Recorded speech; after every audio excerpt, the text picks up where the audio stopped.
Dando continuidade ao nosso evento, convido Júlio César Menezes com o tema O Software Brasileiro e Sua Linha do Tempo. Seja bem-vindo, Júlio.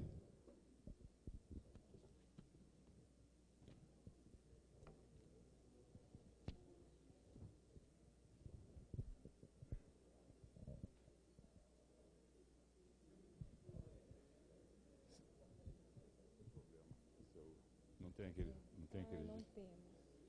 aqui da Madonna? Não tem da Madonna.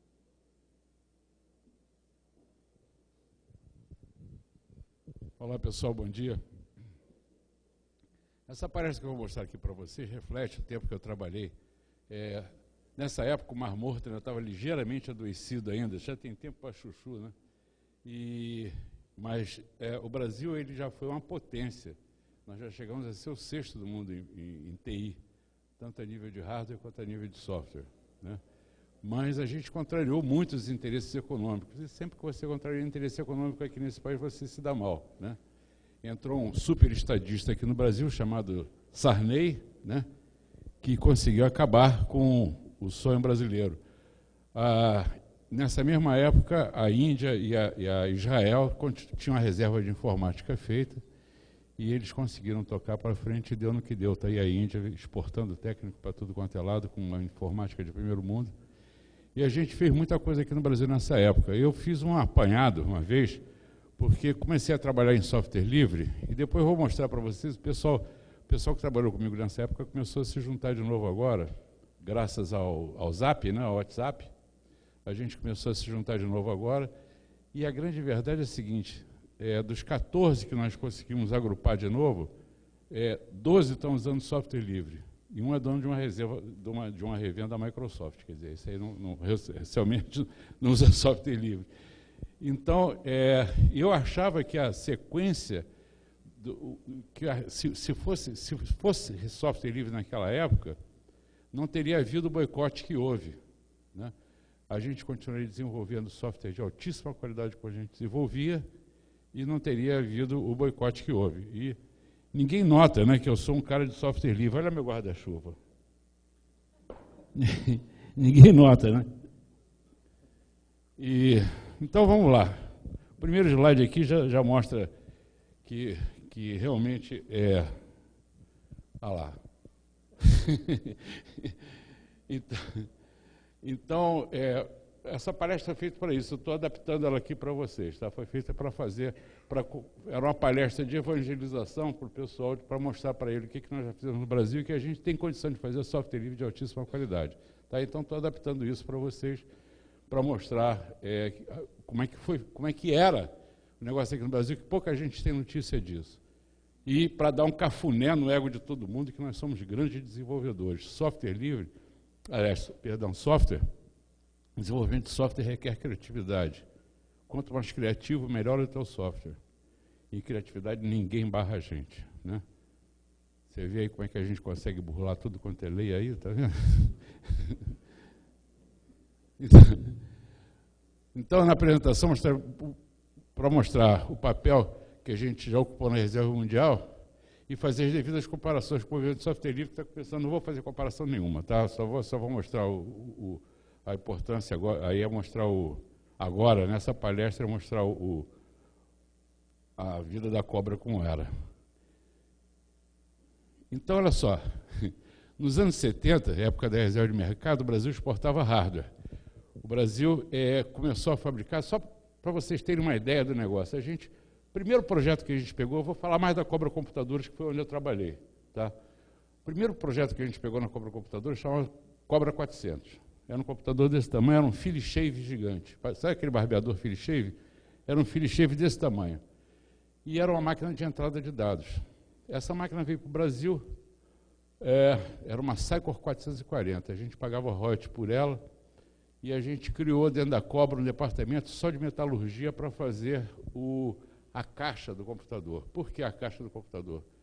Porque a nacionalização era medida a peso. Então, tinha uma caixa de blindado, né? Aquela caixa para você justificar o negócio. Bom, aí caiu dentro da Cobra. Os técnicos pegaram, tinha um maluco lá chamado Daniel Duarte, que pediu demissão da Cobra, adorou o Cobra 400, pediu demissão da Cobra, daí a pouco ele chegou lá e falou assim, posso usar o Cobra 400 um instantinho? Pois não, Daniel. Aí a gente foi para casa, ele chegou lá tipo 10 horas da manhã, a gente ficou lá até às 6, foi para casa, voltou no dia seguinte, estava o Daniel ainda sentado lá, lá para as 2 horas ele foi embora. Passou mais uma semana, ele falou, posso usar o Cobra? Pois não, de novo a história se repetiu.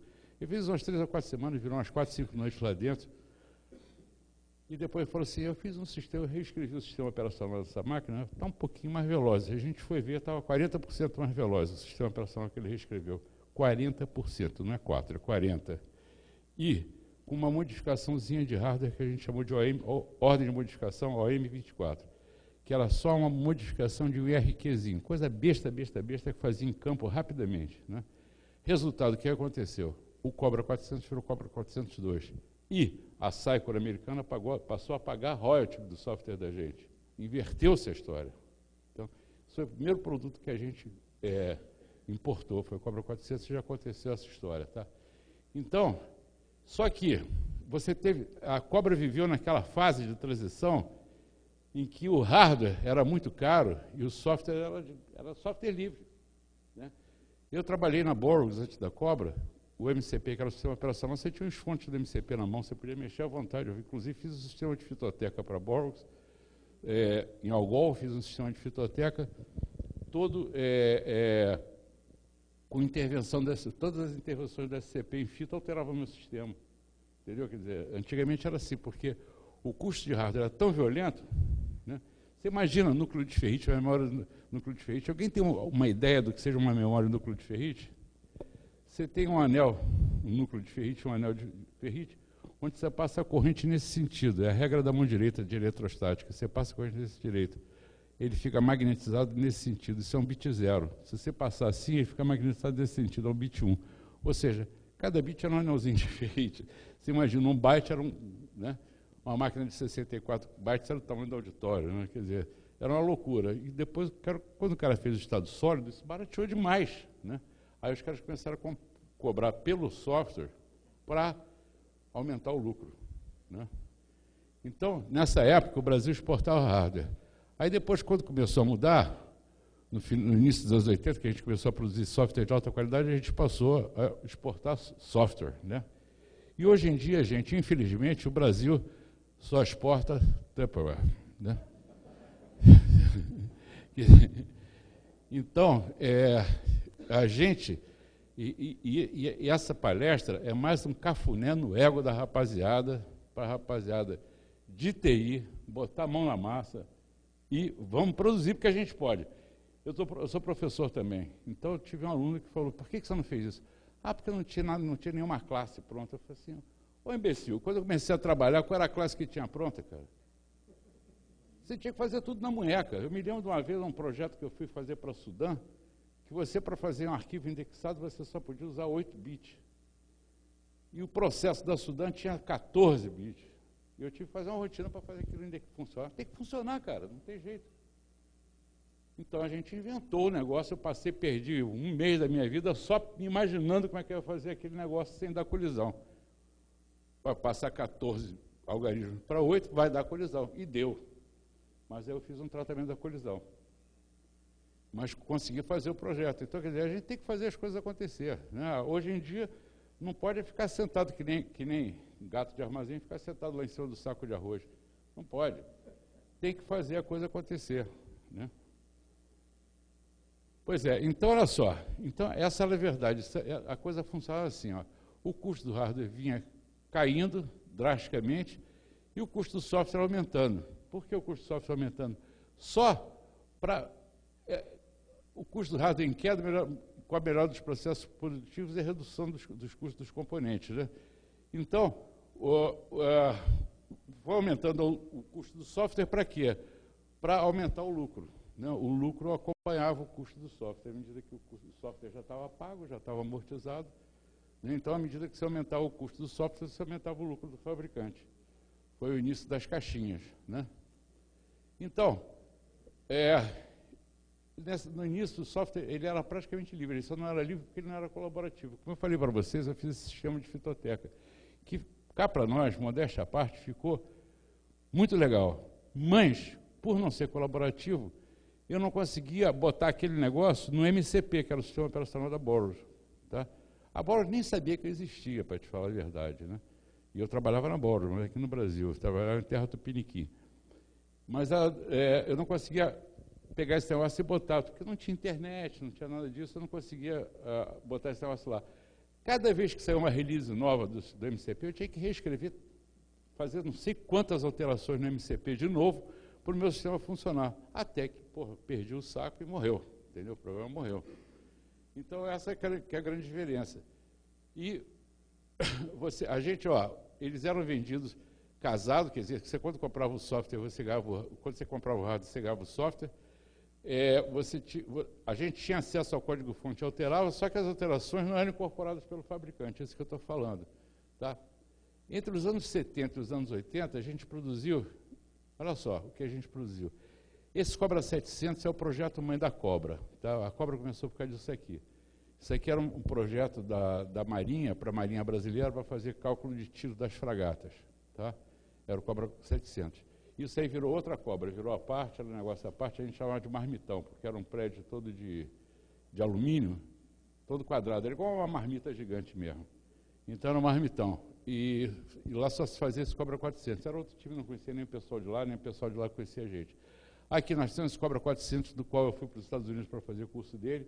Foi o primeiro computador que a gente começou a fazer. Depois veio esse TD200, que já era um computador 100% brasileiro. O projeto começou no Serpro, era o telinha do Serpro, que era uma máquina para entrada de dados. Eu esqueci de falar para vocês, esse Cobra 400, depois que ele virou Cobra 402, era uma máquina de entrada de dados também, tinha 8 terminais de entrada de dados. A gente escreveu um sistema, na época a linguagem era COBOL. Né? COBOL era a linguagem, a gente escreveu o COBOL-I, o COBOL interativo para a tela. Foi o primeiro COBOL para a tela que eu vi funcionar na minha vida, entendeu? Então a gente começou a fazer entrada de dados com o TAL2, que era a linguagem dele, que era Terminal Access Language, que era o TAL2, e usar o programa COBOL para fazer já processamento comercial. A gente ia usar o processamento comercial com o COBOL. Né? E o COBOL tinha sido feito aqui no Brasil. O Cobra 300, que era um crescimento do 200, onde a gente incorporou o COBOL-I, né? E outras coisas mais. Depois está a fotografia do Cobra 300, é engraçado que o Cobra 300, que ele é um vídeo pequeno, um teclado e uma máquina de disquete enorme, que eram uns disquetes de 8 polegadas, que não cabia nada lá dentro, mas era o que tinha na época. O 305 também era da linha 300, e o 530. O 530 foi um marco da Cobra. O 530 foi uma máquina fantástica, fantástica mesmo, ela rodava 2 sistemas operacionais.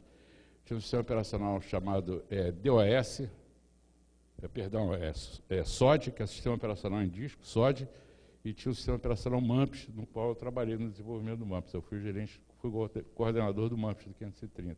Quer dizer, não fui um pedaço, coordenador de um pedaço do 530. Depois foi outro amigo meu. Todas essas máquinas aqui rodavam MAMPS. Todas essas máquinas que era uma linguagem da época, era muito badalada. Era um sistema operacional na época muito badalado. Sistema operacional, linguagem e banco de dados, tudo associado. MAMPS em inglês, para quem não sabe, é cachumba, né? Que ele foi feito para o hospital, foi uma linguagem feita para o hospital de Massachusetts. Então era isso aí, Cobra 210, Cobra 480, Cobra 580, que é a super evolução do 530, que cresceu para 540, depois 580. E aí vieram as máquinas com Unix, que eram as máquinas com SOX, que eram essas 3 aqui, e elas eram baseadas em processador Motorola, 68.000K, né? 68K. E depois veio o XPC, que já era arquitetura Intel.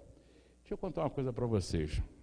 Para vocês terem ideia das coisas que a gente fazia na Cobra. Isso aqui eu estava contando isso ontem para o Rubens, até estou com isso fresco na cabeça que estava contando isso para o Rubens ontem. Eu cheguei um belo dia na Cobra e encontrei com um aluno meu lá na Cobra. E aí, o que você está fazendo? Ele falou assim, não estou fazendo nada, não estou alocado, entrei uma semana, não estou alocado em nenhum projeto. Alocar o projeto da Cobra significa, não estou desenvolvendo nenhum compilador, nenhum interpretador, nenhum sistema operacional. Isso é que ela está alocada em um projeto lá. Aí, a gente tinha lá dentro, quando você ia lançar um produto, você tinha a Pro-série e a Pré-série. A Pro-série eram dois departamentos que trabalhavam juntos, que era o DDS e DDH, que era desenvolvimento de software e desenvolvimento de hardware. A gente trabalhava junto. E suporte e homologação, que era o terceiro. Quando a gente acabava de fazer um projeto, que era a ProSérie é quando a gente entregava para DDH, para a DSH produzir os utilitários, testar aquilo tudo, fazer suporte e homologação. DSH, suporte e homologação. E homologar aquele negócio para depois fazer a pré-série para ir para a rua. Ou seja, era o beta e o alfa. Tá?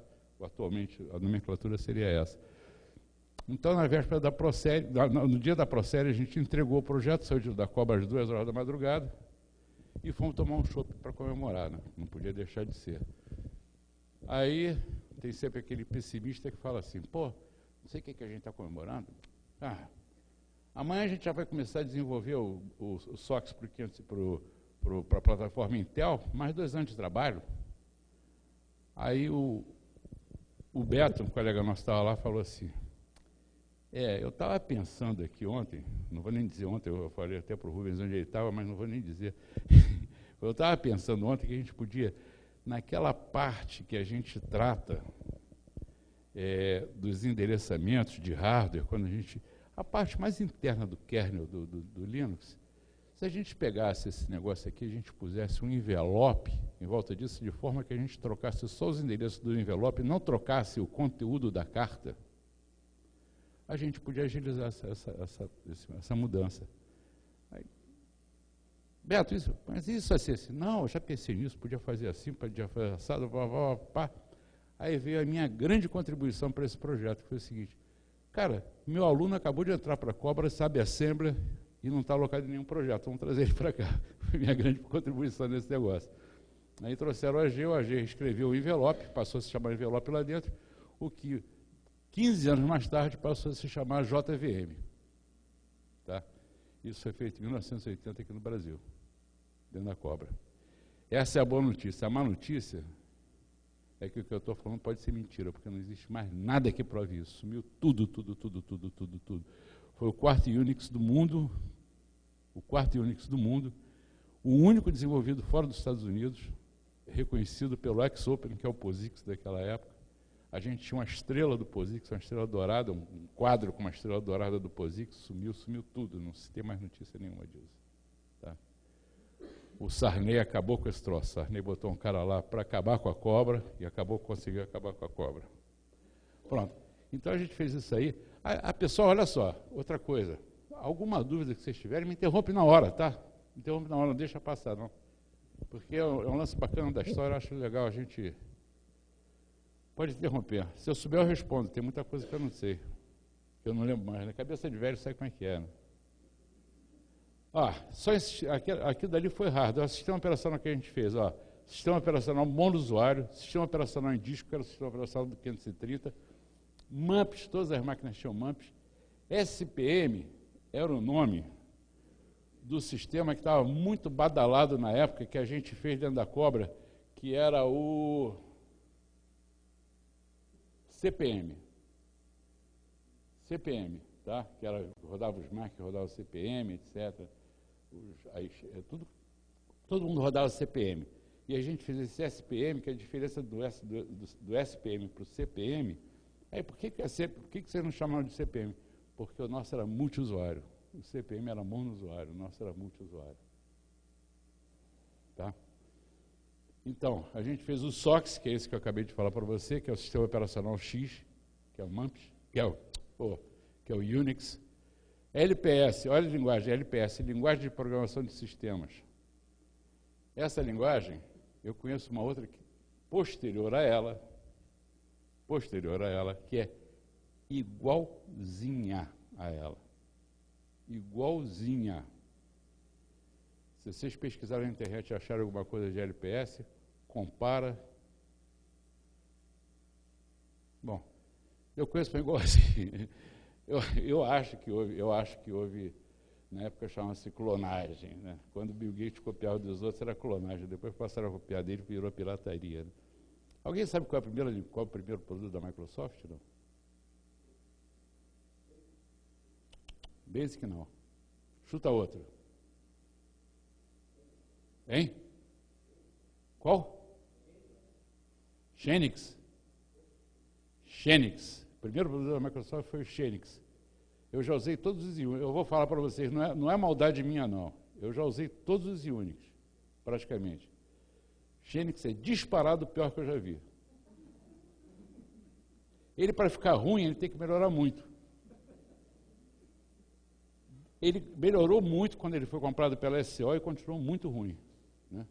Tanto é que ele até hoje não foi reconhecido como padrão POSIX. Nunca foi. O SCO não era um padrão POSIX. Eu tive na SCO quando apareceu o Linux. Eu falei para os caras, falei para o headmaster lá, né? Falei assim, e aí agora com esse tal desse Linux? Não, nós achamos ótimo. Vai acabar com o Windows. Ele foi a primeira vítima, né? Mas a linguagem que eu estou falando do LPS é o Pascal, tá, gente? O Pascal é igualzinho ao LPS e o LPS é anterior ao Pascal, tá? É igualzinho. Então, o COBOL a gente desenvolveu, foi um dos primeiros, o COBOL e o MAMPS, que não é nem linguagem, é mais um sistema operacional, que tem uma linguagem e um banco de dados agregado, né, como se fazia antigamente. Muita coisa do sistema operacional MAMPS, muita coisa, por exemplo, gerenciamento de disco do MAMPS foi usado no SOX também, porque é um sistema operacional na mesma época, que é o que o Windows usa até hoje, diga-se de passagem. A gente já está em sistema operacional, o nosso gerenciador de disco já foi para frente, já está todo jornalizado, de Linux, já tudo, file system todo jornalizado, o Windows ainda está naqueles nos primórdios lá, né? Por isso é que você, de vez em quando, perde um disco. Esses eram os computadores que a gente fabricava naquela época. Cobra 305, Cobra 400 aqui, já era o 402, olha lá, não é um Philips grande, olha lá. Não, super Philips. Esse aqui era o Cobra 530, já era uma máquina de porte, tá vendo? Essa máquina aqui concorria com o /3 da IBM, concorria legal de pau a pau com o /3 da IBM. Esse aqui era o XPC, que já era para rodar o SOX nele, né? Quer dizer, o Unix, né? Esse aqui era o Cobra 210, olha lá, aquilo dali era o disqueteiro, são 2 disquetes aqui, ó. Era o disco deles, era aqueles 2 disquetes ali. Tá? Olha aqui o 530 com a console dele, ó, esse aqui é um 530 com uma, olha lá as panelas de disco, tá vendo? A caixa da panela de disco é aquilo dali, ó. Aqui era um disco de 80 mega. Ó, era um troço assim, ó.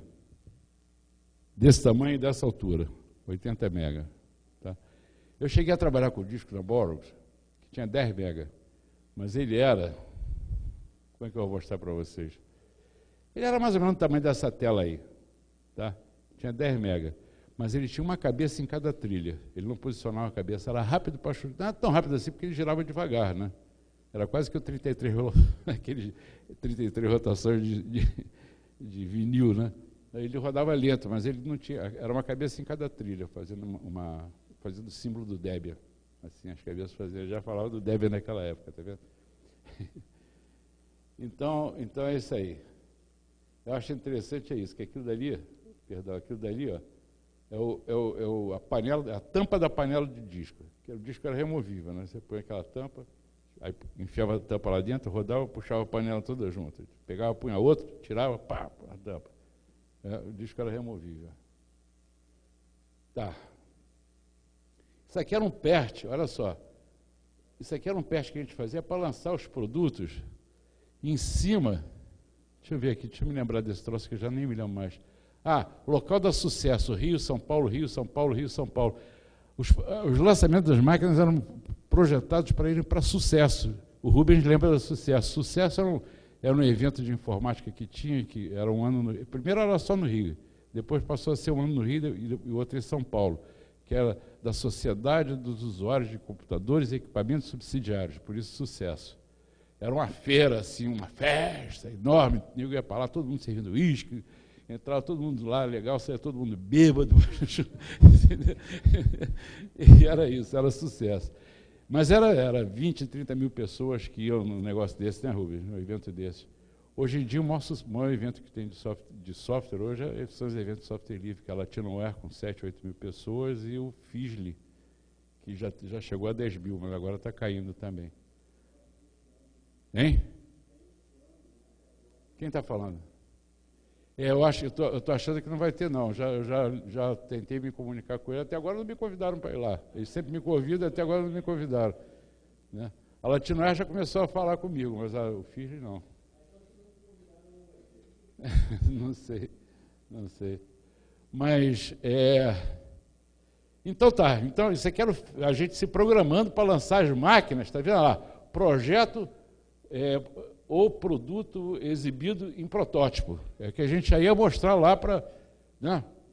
Trouxe ela, cara, ó, era assim, esse cara que eu falei que eu indiquei para o AG, que era o nome desse cara que eu indiquei para fazer Depois ele foi trabalhar comigo no MAMPS. Aí, quando chegou na fase do lançamento do MAMPS na ProSérie, pô, a gente viu que coincidia com o casamento dele. Eu falei, pô, AG, dá um jeitinho aí, não casa agora não. Ele adiou o casamento. Era uma vibração muito grande, você não tem ideia. Aí ele adiou o casamento. Aí botou o casamento lá para frente. Quando veio a data da pré-série, casava com o casamento dele de novo. Foi, porra, a mulher dele, a noiva dele, foi na cobra me xingar. Você está querendo acabar com o meu casamento? Mas nem te conheço. E depois ficou minha amiga para chuchu. Quase que eu fui padrinho. Bom, com o crescimento da cobra, esse crescimento da cobra é esquisito, hein? Com o crescimento... Convenhamos, né? Em 86, o Brasil se colocava na sexta, lá, ó, na sexta posição mundial como fabricante e desenvolvedor de sistemas de informática, um dos raros países ao lado dos Estados Unidos e do Japão atenderam um patamar superior a 80% de sua demanda interna com produtos próprios. Não sei se esse link está quebrado, porque isso aqui é de muitos anos atrás, mas isso aí estava lá, tá? Mas foi o jornalista que escreveu, que só copiei do jornal isso aí, por isso que eu estou achando estranho. Não, até voltei, Rubens, pô.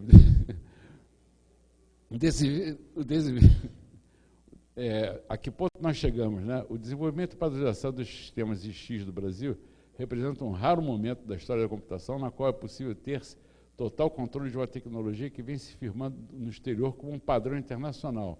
Tá? Isso aqui foi dito pelo pessoal da NCE, que é o Núcleo de Computação, onde eu também lecionei lá também, na UFRJ. Tá?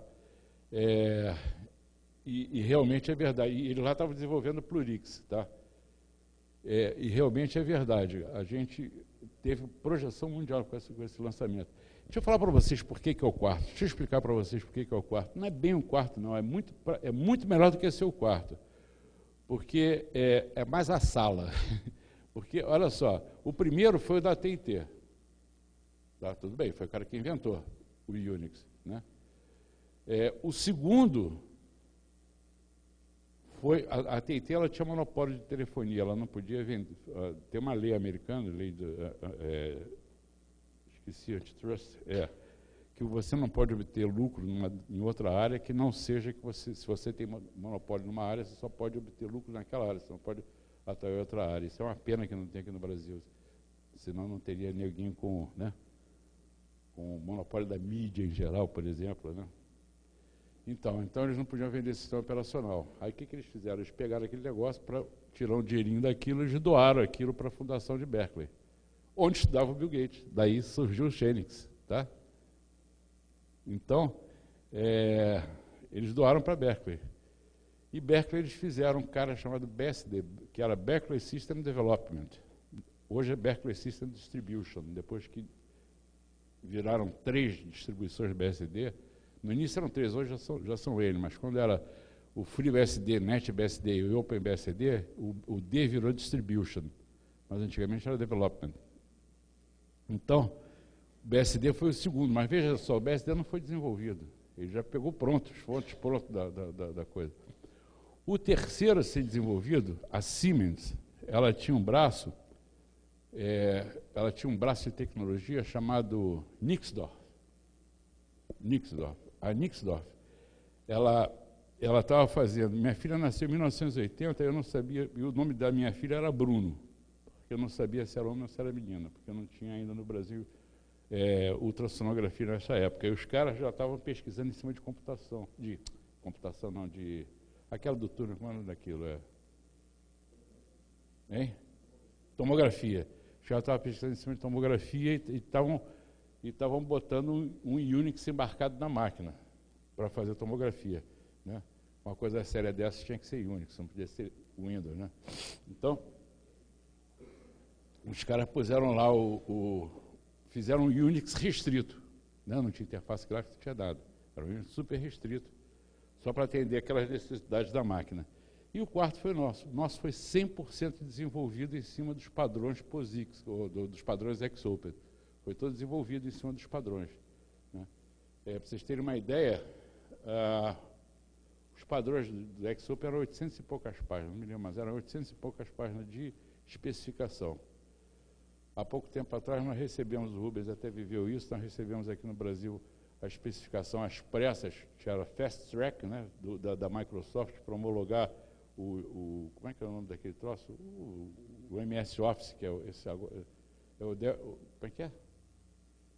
Ah, meu Deus, Open, como é que é esse XML? DocX, esse DocX é o quê? Como é que é o nome disso? Esse DocX,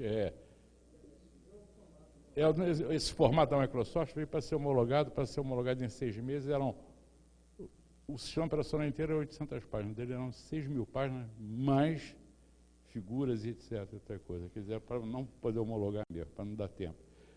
Enfim, é a briga que a gente faz no nosso dia a dia. Tá? Então a gente fazia 80% das coisas, e a gente fez o sistema operacional todo em cima das especificações. Então, aí a gente estava no ponto máximo do negócio, né? Quer dizer, isso a gente já fez, e foi graças ao engenheiro, o Luiz Alberto Ferreira, que o programa incorporou um novo aliado. Esse aqui está nesse troço, esse que eu acabei de falar está aqui, está nesse link, ó. Incorporou um novo aliado, quer dizer, se é que o link ainda existe, um novo aliado inexistente no Unix, o conceito de máquina virtual, programa dentro do sistema operacional que simula uma interface com um computador fictício e permite operar independentemente da máquina na qual se está instalado. Quer dizer, era o JVM, né? Que era a máquina virtual do Java, né? Então, o programa assim gerado pode ser transportado para diferentes máquinas a partir da implementação daquela interface, tá? Então, isso aí foi feito aqui. Tecnologia bancária, toda tecnologia bancária do mundo, até hoje, grande parte é brasileira, mas naquela época toda ela é brasileira. Inflação era 85% ao mês. A gente aplicava dinheiro, vocês não têm ideia do que seja. Você pegava o dinheiro, recebia o salário, primeira coisa, você ia correndo no mercado para comprar o mês. Fazer compra que durasse até o salário do mês seguinte. Depois você pegava aquele negócio, o resto do dia você comprava dólar. Que era para você perder menos dinheiro, você comprava dólar para ir valorizando. Tá? Tinha operação financeira chamada overnight. Overnight, você aplicava hoje para recuperar o dinheiro amanhã. Quer dizer, é loucura, inflação louca, você não tem ideia. Você estava no mercado comprando, o cara tomava o troço da tua mão para botar um preço novo. Entendeu? Você ri, mas você tem que ver. O cara pegava a tua mão, pegava da mão dele, qual é, cara? Entendeu? E era assim que a coisa ia. Então, a nossa tecnologia bancária, graças a isso, a nossa tecnologia bancária era uma loucura, né? A gente vendeu tecnologia bancária. O primeiro terminal bancário, o primeiro terminal bancário que foi desenvolvido, chama-se TB100, do mundo, chama-se TB100, que era um TD200 daquele, encolhido, que rodava MAMP. Foi feito no Banco do Brasil, foi o primeiro terminal bancário do mundo. E esses terminais, tipo 24 horas, a gente já tinha aquilo tudo pronto, só que a gente não tinha máquina o cash dispenser, né? O negócio de contar dinheiro a gente não tinha. Se tivesse aquilo, também teria sido nosso negócio. Na época, a inflação brasileira chegou a 85% ao mês. Estavam formando ambiente propício para pesquisas visando acelerar a movimentação do dinheiro, quer dizer, era o dinheiro mais rápido do mundo. Os principais produtos, aqui, ó, que eu falei, ó, o TB100, que era o terminal bancário, que foi feito aqui, foi o primeiro terminal bancário, e as ATMs que a gente fez, que só não contava dinheiro, né? Mas a gente importou o negócio e passou a fabricar.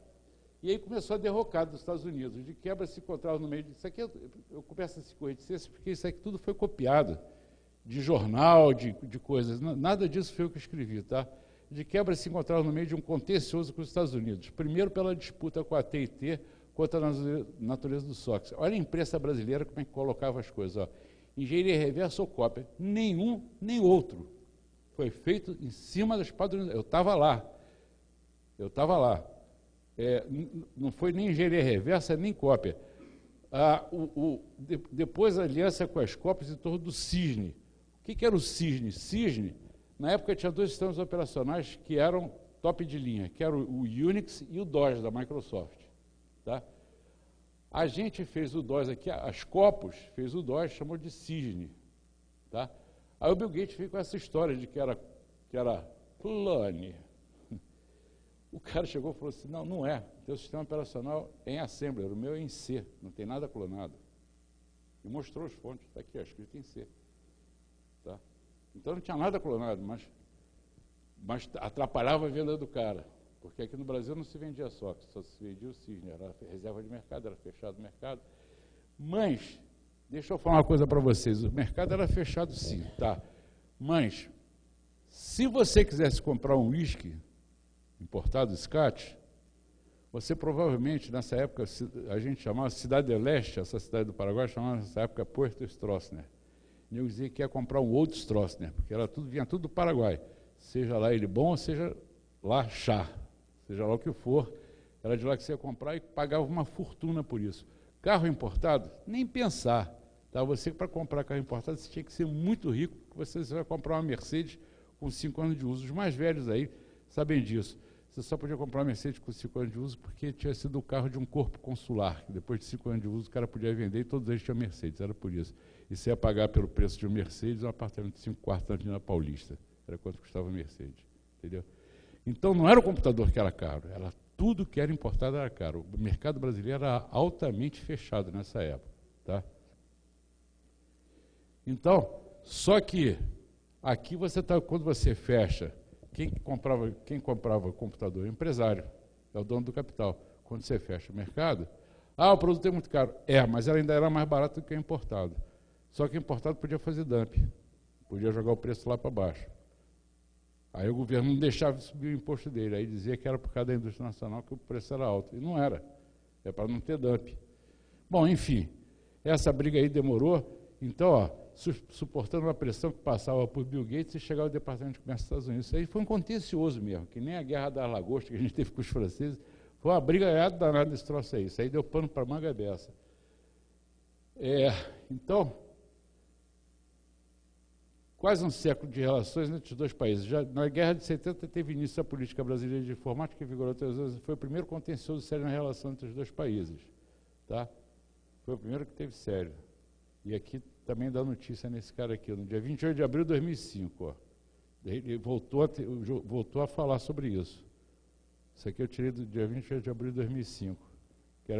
Então, olha só, voltando àquele negócio, derrocado dos anos 80, ó, com custo de software em alta, né? O custo de hardware em queda livre, a venda autônoma de software com diálogo e RPG. Aí o brasileiro, tinha um cara chamado Santoro, que tinha uma empresa chamada Soft lá no Rio, que era em Vila Isabel, que ele começou, poxa, se você tem uma ideia do que 530 com essa máquina, ela concorria com o IBM/3. O IBM/3 usava um software chamado RPG, que era Report Generator, não era esse RPG, Role Gameplay, não é isso? Não é isso? RPG é Role Gameplay, né? Não tinha nada a ver, era Report Generator, que era uma linguagem que se usava na coisa. E o Dialog, não é Dialog não, é Dialog mesmo, porque ele era brasileiro. Né? Isso aqui era o... Como é o nome? Clipper. Isso aqui foi um Clipper desenvolvido aqui no Brasil. Estava desenvolvido o RPG eu até ajudei, eu fiquei dando suporte a ele dentro da Cobra, o Santoro, por isso que eu conheço o nome dele, que eu fiquei ajudando ele dentro da Cobra no RPG. Então a gente tinha isso aqui para quê? Para concorrer com o IBM/3. Para concorrer com o IBM/3 mesmo, por isso que foi desenvolvido esse software aí. Então, com a pressão dos Estados Unidos, começaram a fazer pressão por causa disso, que não estava entrando nenhum produto aqui, e era um mercado significativo, resultado, quebra do modelo. Quebrou-se e a Cobra foi para o brejo. E puseram um presidente lá para quebrar a Cobra, o Sarney botou lá um comandante, na época dos comandantes, para quebrar a Cobra. Sendo até que pegaram ele pelado lá dentro, né? Ele matou a cobra. Então, o fundo do poço. O país perde 7 posições, fica no 46º lugar em tecnologia na lista do software econômico. O relatório do software econômico, aí começa a cair direto. Aqui, esse aqui foi em 2005. 46º de uma lista de 104 países. Aparece atrás de Tunísia, Jordânia, Chipre e etc. Está o Brasil lá atrás. A não ser que o lista de política da América Latina criou alguma iniciativa, por aí vai, tá? Quer dizer, começou a cair, e o Brasil caiu mais 6 posições, cai pela segunda vez, caiu mais 6 posições. 52º colocado em 115 países. Viu a distância aumentar ainda mais para o Chile, 29º, mais bem posicionado, e por aí vai. E lá se vai o Brasil terra abaixo, né? Aí, ó, lanterna do UTI. O Brasil está atrás da Argentina, Chile, México, e é isso aí, o Brasil foi ficando para trás, né? Você vê, a Unicamp, você tem aqui Campinas, a Unicamp começou com uma senhora faculdade, como a Unicamp, começou a crescer em volta dela a tecnologia, levando Campinas a ser o que é hoje. O IME, lá em São José dos Campos, levando o IME a ser o que é hoje, né? Quer dizer, a tecnologia faz esse crescimento, provoca esse crescimento periférico. E o Brasil, ele é o anti-tecnologia, ele só vai caindo. Isso aí tudo era no Rio de Janeiro. O que tem no Rio de Janeiro hoje? Favela, bandido, né? Praia. Então, eu posso falar porque eu sou de lá. Se vocês falarem, eu vou ficar danado com vocês, eu posso. Então, nesse período, o Brasil foi avaliado com índice de 3,93. O Chile foi o primeiro colocado com índice... E por aí vai, gente. Eu tenho até vergonha de ler esse troço para vocês. Eu tenho até vergonha mesmo, mas isso aí foi... Eu peguei a informação da Abril, ó. Isso aí, Info Abril. Tá? E vai caindo. Bom, aí... Quer dizer, hoje a gente estaria num lugar de destaque se não tivesse... Se a gente não tivesse submetido aquelas pressões, que não teria existido se fosse no caso do mercado de software livre, que não tem dono. É que nem o do bêbado. Não tem dono, então não pode ter pressão, né? E aí é o seguinte, aí uma coisa interessante sobre essa coisa, o cara fala assim, sobre software livre, já me fizeram essa pergunta. E se o cara desistir de fazer? Não tem cara, é a comunidade que faz. Software livre não acaba. Eu tenho um amigo que ele é coordenador de TI de um negócio, de um tribunal, não sei lá, das Cotas do Rio, o Alexandre Pacheco, e ele me chamou lá. Eu entrei lá, de cara eu vi um PCzinho, um PC daquele de telinha verde, sabe? Eu falei, está fazendo museu aqui, cara? Ele falou, não. Eu tenho esse computador aqui porque os prazos de a gente na justiça tem que guardar processo até 20 anos. Eu tenho um monte de processo escrito em carta certa. E o carta certa acabou. Eu tenho esse computador aqui só por causa da carta certa. Quer dizer, é isso que dá. Software proprietário acabou, meu amigo. O software livre era OpenOffice, a Sun comprou, como ele era livre, virou LibreOffice. Um banco de dados de altíssima qualidade que disputava pau a pau com o Oracle tempos atrás era o Ingress. Alguém usou o Ingress aí? Não? Alguém chegou a usar o Ingress? Chegou a usar o Ingress? Era um banco que disputava palmo a palmo com o Oracle. A Borland era da Borland, a Borland desistiu de dar suporte e abriu o código. Aí a CIA comprou o código dele e fechou de novo, mas já tinha aberto e já era. Aí fizeram o PostIngress, que virou PostgreSQL, que está aí até hoje. Quer dizer, não acaba. Se fosse proprietário, teria acabado. Mas livre não acaba. Então é isso aí. Nós temos uma imensa criatividade, seja pela MPB, pela propaganda. É a música brasileira. Eu não conheço nenhum país que tenha tanto ritmo. Tá, tudo bem. Tira sertanejo, tira funk, tira essas coisas. Assim mesmo a gente ainda tem ritmo que não acaba mais, né? Eu não conheço nenhum lugar que tenha tanto ritmo assim. Então, a arquitetura brasileira, a propaganda, o jeitinho, né? Agora, mais o jeito que dá para mandar dinheiro para a Suíça e etc. Quer dizer, tudo a gente dá um jeito, né? Somos destaque em todas as atividades, todas as áreas nas quais é fundamental o processo criativo. Por que não no software, né? A nossa produtividade é muito grande. Veja a imensa quantidade de software e hardware desenvolvido no Brasil em uma década. Foi muita coisa mesmo, muita coisa. Né? Então, aí é besteira. Agora, olha só, patriotismo acima de tudo. Olha só, the Americans make the best computers in the United States. Eles fazem o melhor computador nos Estados Unidos. O nosso fala em português. E no Japão a gente nem sabe o que é aquilo ali. Isso aqui me parece que é uma propaganda da Hitachi. Então, patriotismo e orgulho acima de tudo. Isso aqui a gente usava esse botão. Em vez de usar crachá, a gente usava esse botão lá dentro da cobra. Eu tenho esse botão aqui. Até hoje eu tenho esse botão, eu guardei isso. Ó, eu era assim, ó.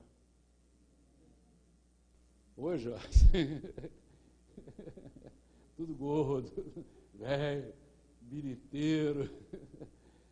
É isso aí. Isso é a turma da cobra. Miúdo, esse cara aqui, a apelido dele é Miúdo. Esse aqui é o Perega, Regina, JP, Nick, Nicolau. E por aí vai, o pessoal todo lá da nossa turma. E é isso aí, pessoal. Ficou alguma dúvida aí sobre o... E eu sempre botando, quer dizer, eu sempre associo a bandeira brasileira ao software livre. Ficou alguma dúvida aí? Vocês querem tirar alguma dúvida? Pois não. Pois é.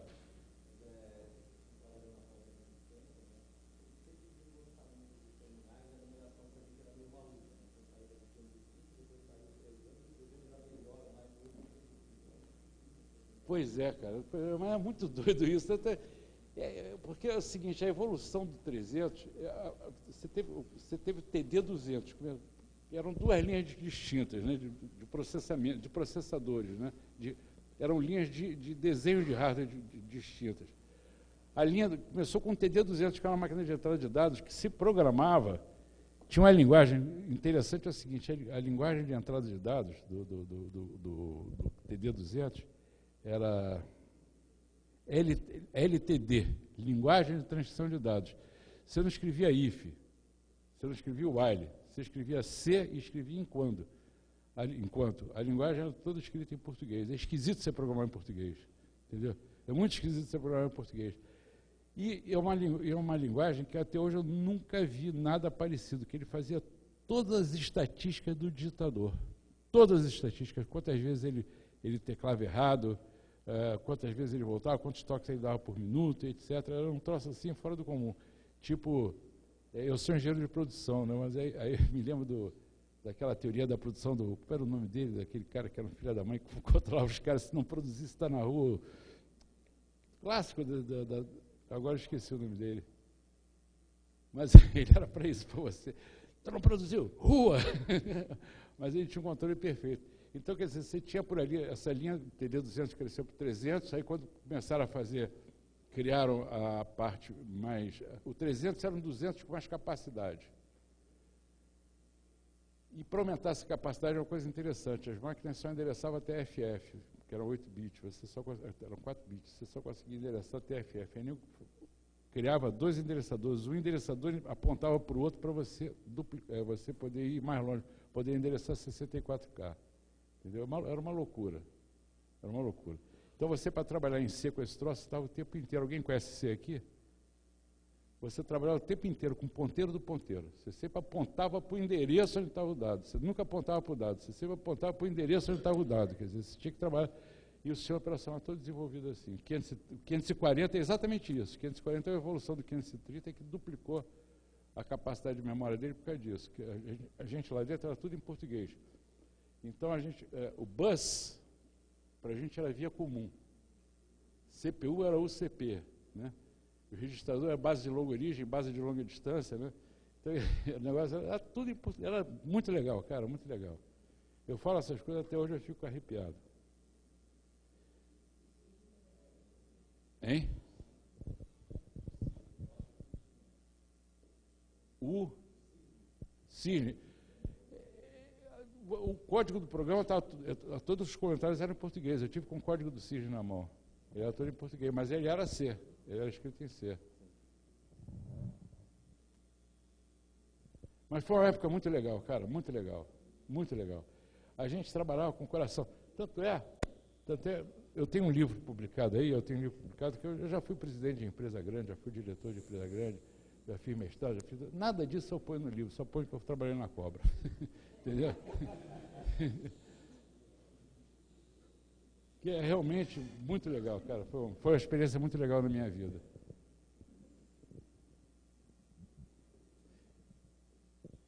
Mais um. Olá. Oi. Tinha, como você diz, uma parte da Cobra a Marinha tinha interesse, né, em desenvolver computador lá, não era isso? A Marinha, As fragatas. E as outras armas não, por isso que não. deixaram Não. fechar a Cobra. E aconteceu uma coisa muito interessante. Esse era para fazer cálculo balístico dos canhões da fragata da Marinha. E aconteceu uma coisa muito interessante. Eu tinha um amigo inglês, esse cara é meu amigo inglês, eu aprendi a falar inglês com ele. Nós nos conhecemos com 8 anos. Eu fazia aniversário, ainda faço no dia 5 de abril, e ele faz no dia 4 de abril. O presente que ele me dava de aniversário, a mãe dele fazia um rosbife com um pirê de maçã para mim. E a minha mãe dava de presente para ele uma feijoada. E o cara comia feijoada de sair suando. E esse cara, ele se naturalizou brasileiro, acha que inglês é otário, não sei o que lá. Por aí vai. O cara virou brasileiro mesmo, né? Ele é o William, eu passei a chamá-lo de Guilherme. Ele adotou o nome de Guilherme, eu passei a chamá-lo de Guilhermino. Guilhermino é bom menino, né? Então, na casa dele, o pai dele era diretor da Shell. Eu estou envolvido com Shell desde essa época. O pai dele era diretor da Shell.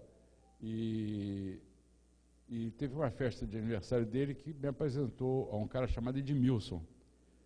E nessa época era raro o pessoal muito raro o pessoal de informática. Estou falando de 60 e qualquer coisa, virada dos anos 70, início dos anos 70, por aí. Aí quando eu comecei a conversar com o Edmilson, ele falou assim, cara, você não quer vir trabalhar com a gente, não? Eu falei, depende. Eu estava de saco cheio dentro da Unis, depende. A gente pode fazer isso assim, porque a gente está fazendo agora um sistema para controlar tiro das fragatas da Marinha, não sei o que lá, babá. Eu falei, interessante esse negócio. E eu tinha estudado no Colégio Militar, eu fiz ginásio científico no Colégio Militar. Eu falei, interessante esse negócio. Provavelmente eu conheci esse pessoal da Marinha todo, tudo meu colega de turma. Aí ele falou assim, olha, eu estou indo para São Paulo. Quando voltar, eu vou querer conversar contigo, que eu quero que você vá trabalhar comigo. A empresa dele era Equipamentos Eletrônicos, o nome da empresa, e era muito interessante que o símbolo dela eram 2 S assim emendados, ou seja, era o símbolo de um capacitor, né? Vai fazer aquele EE, que era o símbolo do capacitor. Esse Edmilson, vocês podem conferir aí pelo celular, que esse cara ele foi para São Paulo, e na volta ele voltou num Samurai da VASP, o Samurai se patifou na Serra de Petrópolis, eu não fui para EE, que foi o nascedouro da Cobra. Eu estaria indo para trabalhar com Cobra 700. Aí, tempos depois, eu vim a trabalhar na Cobra, 1 ano mais ou menos depois, eu vim trabalhar na Cobra, mas já no Cobrão, sem ter nada a ver com aquele negócio. Mas já era para eu ter ido para lá, nessa época. E eu já tinha... quando ele foi, eu pensei bem, falei, não, eu vou para a Cobra. Eu vou para... não era nem Cobra, eu vou para a EE. E a Cobra nasceu da EE. Mas, meus parabéns, você foi o primeiro cara que respondeu certo essa pergunta do primeiro produto da Microsoft. Ele diz que é Basic com o Rubens, nego diz que é o DOS, mas foi o Xenix. Vocês não acreditam, vocês veem aí na Wikipedia, vê o que põe Xenix na Wikipedia, que você vai ver que foi o primeiro produto da Microsoft. Tão bom quanto o Windows. Mais alguma dúvida, gente? Hein? Não? Foi bom para mim, foi bom para você também, não?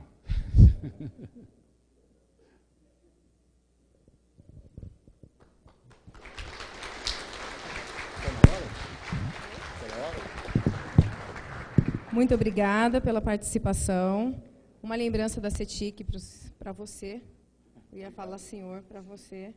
Muito obrigada.